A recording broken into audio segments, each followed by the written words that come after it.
Kukuha ng gulay.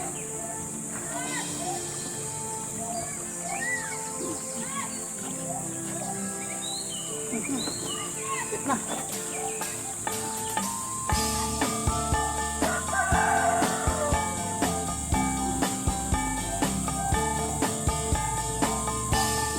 Ang dami kong uling sa kamay.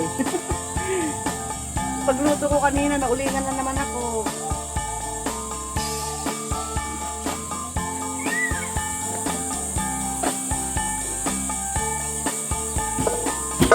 Kukuha tayo ng gulay.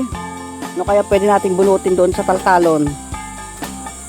Saluyot? Baka may saluyot na doon. Dito na tayo naman. Mag-harvest kami ng gulay na pwedeng ulanin. Uy, may aso, Lolo! Ang laki!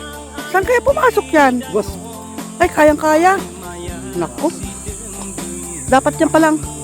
Ay! Ano ba yan? Naunahan siya. Iba na naman yan. Uy, iba na naman yung napakasawa ni Beauty. Kaya yung isa kaninong ano yan? Kaninong aso kaya yan? Kawawa naman yung isa Umuwi na lang. Malis na lang. Malaki yun Dapat yun ang makapuro sa kanya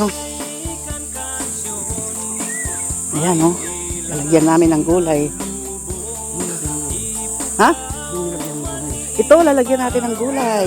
Yan. Ewan ko kung anong gulay ang pwede nating dyan. Pwedeng ma-harvest. Sana tumubo yung mga gulay na sinabog dyan kung meron man. Sige. Umpisa na nating tingnan yung mga damo-damo. Kung anong pwede nating kunin dyan. Ito, ipil.